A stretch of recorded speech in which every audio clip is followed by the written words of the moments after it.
What's the word, y'all? The NBA does a good job when it comes to scheduling. Adam Silver completely understands his demographic. Today, they gave us a 12-game slate, and we had battle after battle after battle. With 12 games, obviously, I couldn't watch everything, but we had a ton of battles. And then tomorrow, we have just a simple one-game slate because even Adam Silver realizes that the diehard NBA fan, like me, is still going to watch day one of March Madness over anything NBA. Well, I guess the first day of the round of 64 because March Madness started off. Either way, they understand that even they can't compete up to March Madness. Would I rather watch game 67 of the regular season in the NBA or a one-game elimination where people are giving a all and at the buzzer, somebody 100% is going to cry?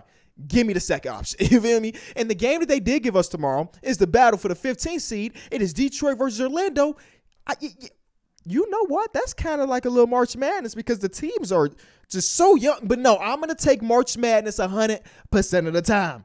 So today they gave us 12 games. And you know what? Some of these games are better than others. Some of the games I decided not to watch completely, but we're going to up the show by me saying, as a diehard Bulls fan, I am no longer having fun. The honeymoon stage for me as a Bulls fan with this roster is over.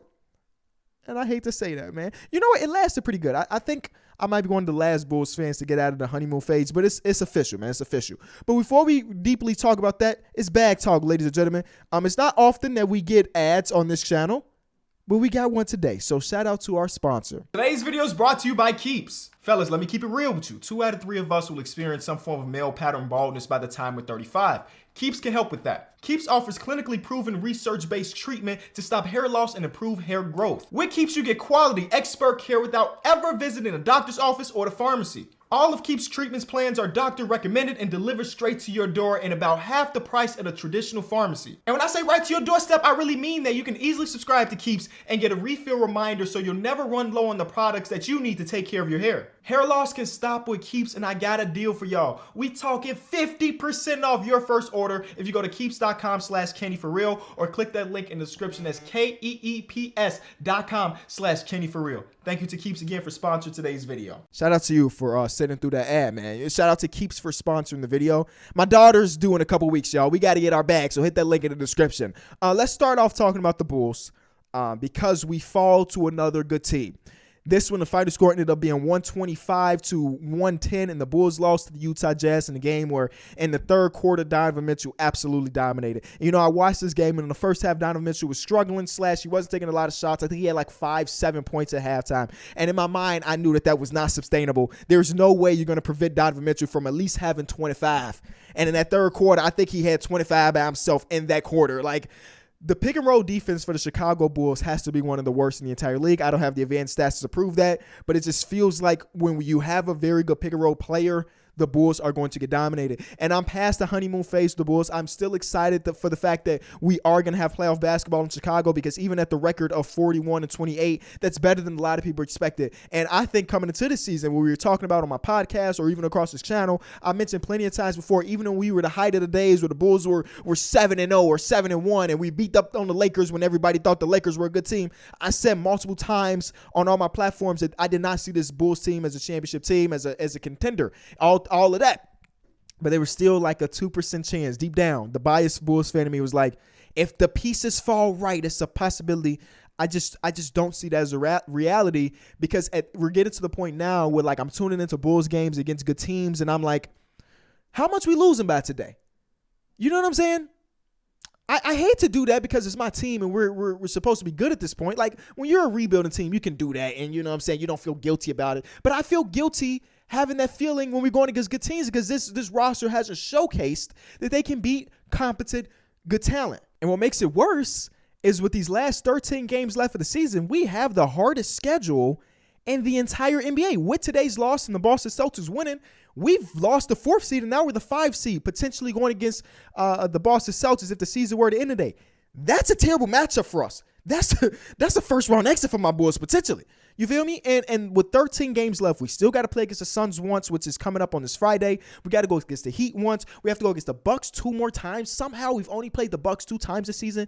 We have to play against Boston 1 more time, Minnesota, and then the Toronto Raptors. Those are our toughest games left. And we got a couple easy ones, but even the easy ones haven't been necessarily easy for the Bulls recently. We just lost to Sacramento. And so we have Washington, We have New York and we have New Orleans, and those are our easiest games left, and those aren't even like guaranteed wins. So it's getting a bit interesting now. The one thing that you could say about the Chicago Bulls that maybe they're lucking out on as far as them as an organization is the 6th seed, who is the Cleveland Cavaliers, are dealing with so many injuries. They're getting so unlucky that they still have a 2-game lead on them, but like they're even playing teams very well. I mean, they haven't won a lot of their games recently, but they're playing teams very well, and it feel like a coin flip on some of their recent games. So with the tough schedule that we have left, holy crap, am I really about to say that the Bulls could be a play-in team? They're 2 games up on the play-in because the Toronto Raptors won tonight too. Oh, snap. I don't even want to think about that anymore. All right, we move on to the next topic, bro. That would be tragic to go from a team that was consistently 1, 2, 3 seed to drop to the play-in and go against Brooklyn. Oh, hey, but Bulls fans, like, keeping it a buck, that's a possibility this season. That's like, if I'm looking at Toronto's middle of the pack when it comes to strength of schedule. The Cleveland Cavaliers are in the bottom third when it comes to strength of schedule. So we have the toughest road left of the season with 13 games left. We go against the Toronto Raptors one more time this season. We need to win that one, I think. Only time will tell. Playoff basketball will be back in Chicago, but will it be a 4-game or will it be a 7-game series, or will it be a win or go home?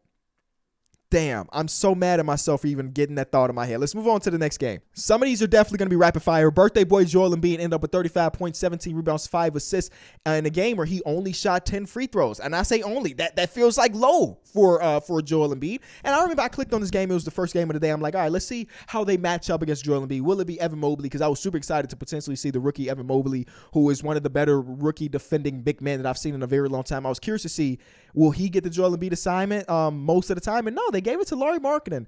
And though, again, Joel Embiid had an amazing game, 35 points on 19 shots and efficient with it, I didn't think that Larry Marketing played him very bad. Like, the Cavaliers, like I said, are a team that feels like a coin flip a lot of nights where they just struggle to close things out, man. They were given a lot of hustle. Larry Marketing is diving all over the floor. You got big shots from Isaac Okoro, but they just didn't have enough to put it away. That third quarter run was ridiculous, but then you got Tyrese Maxey stepping up. You got Tobias Harris having one of his best games with James Harden in the lineup.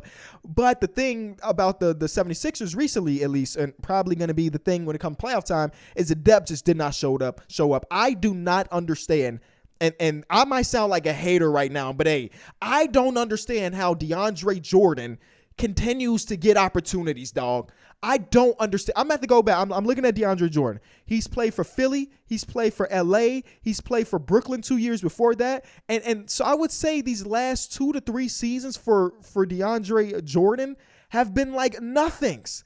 And he continues to get contract. And listen, every NBA player that I've talked to that has had DeAndre Jordan in the locker room admits that DeAndre Jordan is one of the best teammates they've ever had. But, like, if I need a backup center, I don't know if DeAndre Jordan is a dude I'm signing in free agency. I mean, again, I don't know what my options were. I guess Moses Brown was an option, right? You feel me? Willie Cauley-Stein is an option. I just don't understand how DeAndre Jordan keeps doing it. I mean, I guess you could probably convince yourself, DeAndre Jordan for 10 minutes a game. Can you just hold it down for 10 minutes? We have one of the best centers, if not the best center in the entire league. We need 10 minutes of rest for Joel Embiid tonight. He's not effective. And I don't trust him or pretty much anybody on their bench other than, I guess, Jordan Yang I trust a little bit. The last couple games he's been struggling to get the ball in the basket, but I trust him a little bit. But other than that, their depth is definitely a big question mark. And I got people tweeting at me like, Kenny, why is everybody holding the microscope on the Philadelphia 76ers? Well, you make the biggest trade of the deadline. And it was a trade to try to win a championship. So, yes, you're going to get scrutinized a little bit more than you normally would a month or 2 months after a big old trade like that, for sure. One of the bigger games of the day when it comes to playoff seeding and everything was the Charlotte Hornets beating the Atlanta Hawks. These two teams were neck and neck when it came to the 9th seed and the 10th seed. And with this win, the Charlotte Hornets take over the 9th seed. They're in a 3-game win streak, which is crazy because it just feels like just last week we were talking about them being really bad. They're the hottest in the league. Team in the league sometimes, and the coldest team in the league a week later. It does not make any sense. But you know what was very interesting to me? First of all, the defensive scheme against Trae Young tonight was probably the one that more teams should throw at him. Trae Young, for the Atlanta Hawks to win a lot of their recent games, Trae Young had to be dropping 40. Today, he wasn't able to drop 40 because they were throwing double teams at bro every opportunity. I think he had 9 assists in the first quarter because they were getting the ball out of his hands. And luckily, early on at least, his teammates were hitting their shots, and they just prevented Trae Young from doing anything that Trae Young would normally do. That's a great defensive scheme against Trae Young. And what I thought was very interesting is the post-game interview with Trae Young. And let me read you some of these thoughts from Trae. Last year, the ball was bouncing our way. I think we had a little bit of luck that came with it. I mean, we had guys healthy. We had guys ready to go. I think Gallo missed most of this game tonight. That hurt us. He's playing really well. Just another guy down. I think that's really the difference. I think last year we kind of had a little bit more luck on our side. I think that's what any team that goes all the way needs a little bit of. Reading is definitely a thing that is not my strong suit, but I think that's a very interesting perspective for them because if you're talking about the most disappointed teams in the NBA, the Lakers are going to come up 100% of the time. You think about their aspirations. The Knicks are going to be mentioned a lot as well. But the Atlanta Hawks are another team that is super disappointing. We consider the run they're going on, or they went on last year, compared to what they are now. They are at the end of the play-in right now. We're talking about a team that was in the conference finals. And luckily for them, this is not a big market team like New York or LA, so people ain't really thinking about it like that. But this has been an extremely, extremely disappointing season. And what Trae Young's saying is very, very true. And it's something I've mentioned to people many a times before, that in order to make a deep run, in order to make a finals, or even in order to win a finals, you have to have a ton of luck. You know, you don't wish injuries on anybody. You don't wish that somebody gets suspended for kicking somebody else in the nuts, but there takes a lot of luck to do these things. Of course, you got to be skilled. You have to be a team, a player that is able to take advantage of these things, but there takes a lot of luck. And last year, they had a lot of that. They also had a lot of good players. You know, it has to be a balance of the two. And this year, they're not having a lot of luck when it comes to their injury history, or they're not having a lot of luck as far as the players that they expected to take a jump haven't taken a jump. Like, you can go down every champion in NBA history, I would assume, I'm not doing the exercise, and just point out a moment where they got lucky. One way or another, point out a moment where they got lucky. If it was the 73-9 Warriors getting beat, or it's the Draymond Green suspension help opened up a door for the Cavaliers. Last year, James Harden, Kyrie Irving, and then Kevin Durant stepped on the line. That was the Bucks championship right there. What's the Lakers one? Is it the bubble? Is that the luck involved in it? Is that the bubble? You let me know. I don't really know. The Toronto Raptors, you saw Kevin Durant and Klay Thompson get injured, but you also have opportunities that people don't take full advantage of. Like the Utah Jazz had Kawhi Leonard go out in injury and couldn't close the series. So it takes good players, but a ton of luck to continue to advance in the playoffs and eventually win a championship. Maybe the game of the day, man. You got a game winner. I bury the lead with the game winner. I keep doing that. Spencer Dinwiddie, or Winwiddie, ends up hitting a game winner where it was the Luka versus Kevin Durant show. Okay. Kevin Durant hit the big shot. This was not an amazing game per se for Kevin Durant, but he hit the big shot where like Luka hits the turnaround jump shot from the elbow, and I was like, hey, that was clean. 3 seconds later, Kevin Durant double team, 3 feet behind the line, cash a three, because he said, we want to go up one. We're not trying to send us to overtime. And they knew what I think Luka and the entire Dallas Mavericks team kind of knew what they were going to do in this last possession. They were going to throw a double team late at Luka, and it was about Luka either making a decision to hoist up a shot or find his teammate. And he found Spencer Dinwiddie to hit the second game-winning three, game-winning bucket in his short time with the Dallas Mavericks, back-to-back games. And now, I got to say this trade has turned into the Spencer Dinwiddie trade. He has been the most productive of any player that is associated with this trade. I know we only a couple weeks past it, but it's the fact. And people made an argument the original Kristaps Porzingis trade when he got traded from New York was the Tim Hardaway Jr. trade. This one has been a Spencer Dinwiddie trade. Shout out to him. I'm not really worried about this for the Brooklyn Nets. They just on the back-to-back. Even though yesterday it was a back-to-back for them. But they didn't really play basketball yesterday. It was the Kyrie Irving show. It felt like they were just out there doing whatever they wanted to while Kyrie Irving cooked. But it was a back-to-back for them. And they don't have Kyrie Irving for majority of the games left of the season. But Luka, man. Luka, you know what? You know what's so crazy? I mean, I've been to All-Star Weekend a few years in a row. So I have seen Luka play live. But I need to see him in like games that matter. You know what I'm saying? More than the All-Star game. So next time he's in Chicago, I got to pull up or maybe make a road trip. Milwaukee does play against Dallas again this season, but I can't tell you if that's home or away for him. So I'm going to have to see what I could do. But if I could take a road trip to Milwaukee to watch the game, because I ain't been to the new Milwaukee arena just yet. So I might have to pull up, bro, because Luka Luka's ridiculous. The Lakers lost by 20 to the Timberwolves. And though I did not watch a ton of this game, I did watch a little bit. And I'm more interested about the post-game shenanigans between Russell Westbrook, the entire Minnesota Timberwolves team. If you did not know, the Minnesota Timberwolves swept the Lakers in the regular season series, and they beat them by 10-plus points in every single one. And right after this game, I got a notification from Bleacher Report that I thought was so very interesting. LeBron James-led team falls to 11 games behind 500 for the first time since his rookie season. Insanity.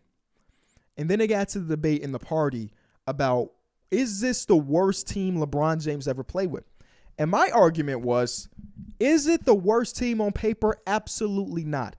Is it the worst team by talent? Absolutely not. But by execution?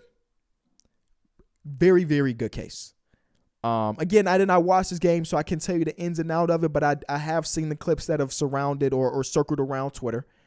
They're not good looking for anybody involved on the Lakers side, whether it be the Patrick Beverley sneaking behind Russell Westbrook, stealing the offensive rebound from Melo and going right up talking trash. And then you got the one play where Russ is not even being guarded by Patrick Beverley. Patrick Beverley gives this man 10 feet of space to do whatever he wants. And instead of Russell Westbrook making a move and maybe getting to the basket, he tried to throw an entry pass and is intercepted by Patrick Beverley. Then you got the corner three that is shot up in the air. It's an air ball. Now you got Cat doing the Al Horford thing. And then Patrick Beverley looking to see if there's a win in the arena. I love meaningless trash talk. And this is a reason why I love Patrick Beverley. I know he's a very polarizing player in the NBA history. I love Patrick Beverley. I love meaningless trash talk because he does it all the time. It doesn't matter the situation. I understand he's a dirty player, and I don't like that side of him, but overall, I know what Patrick Beverley brings to the team, and I know how he can impact a team. And I like this meaningless trash talk, and I like this rivalry, if that's what you're going to call it, between Russell Westbrook and Patrick Beverley, because Russell Westbrook, throughout the course of their career, has won this rivalry for a majority of it.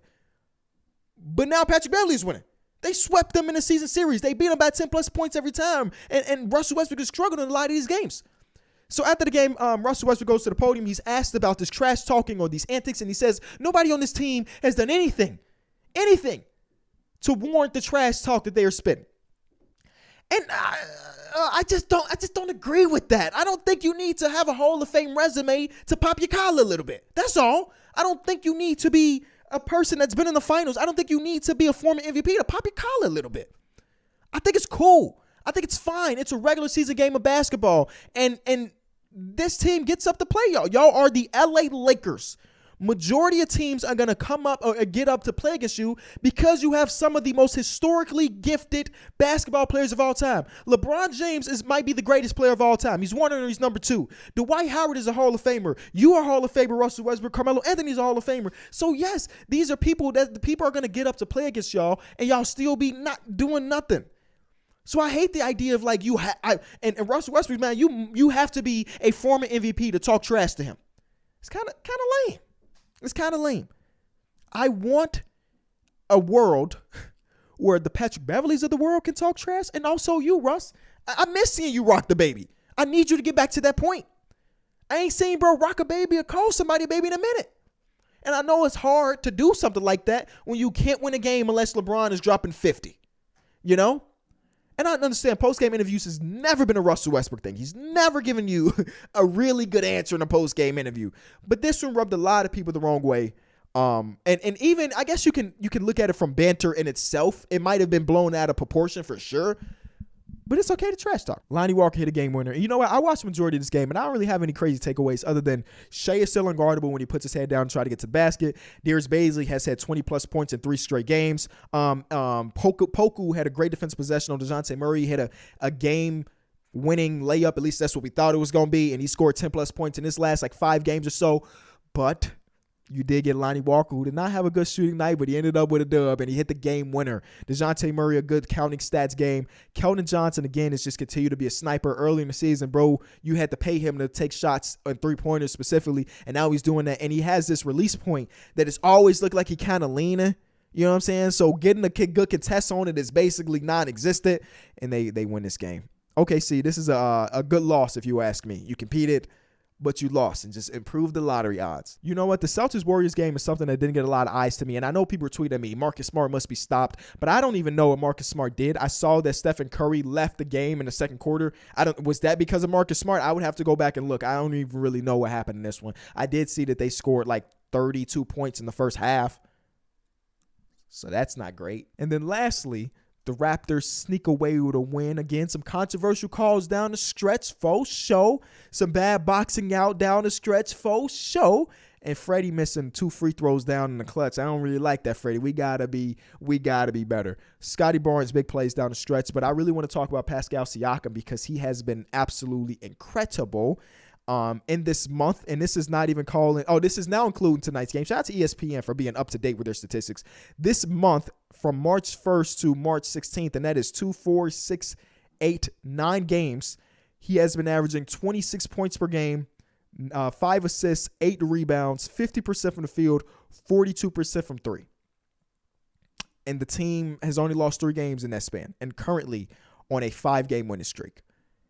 Pascal Siakam, again, if he was playing like this to start the season when he's come back from his injury, I think he would have been a guaranteed all-star. I think he might even be in conversation for All-NBA if he was playing like this. But in due time, Pascal, it ain't going unnoticed completely. We are here. The people that are watching, and we understand how good of a season you're actually having in the grand scheme of it all. And it couldn't happen at a better time because just 2 weeks ago, before this 5-game winning streak, they were heavily struggling. And I know that they were missing Fred VanVleet had been in and out of the lineup, and they were missing this player and this player. But I had saw some people in Raptors Reddit that were really upset with the way things were going. And now that quickly, just like that, a 5-game win streak can change all the perspective on all the players in the front office and everything. That's my recap. I know it was longer, but hey, I mean, it was a lot of games today. I mean, there will not be a recap tomorrow, I'll tell you that much. But you should subscribe to all of my channels. Subscribe to this one if you're new around here. You just found this video somehow. I'm thinking about for my Kenny channel, doing something like this as just me talking to a camera, but about other things that are normally not talked about by me. Not basketball. Not baseball, because we do got a baseball channel that needs to be revived. Because I've been binge watching Attack on Titan. I have so much to say, and I don't know who to say it to. So I should say it to the 6 people that will watch that video. You know what I'm saying? Let me know in the comment section what you think about that.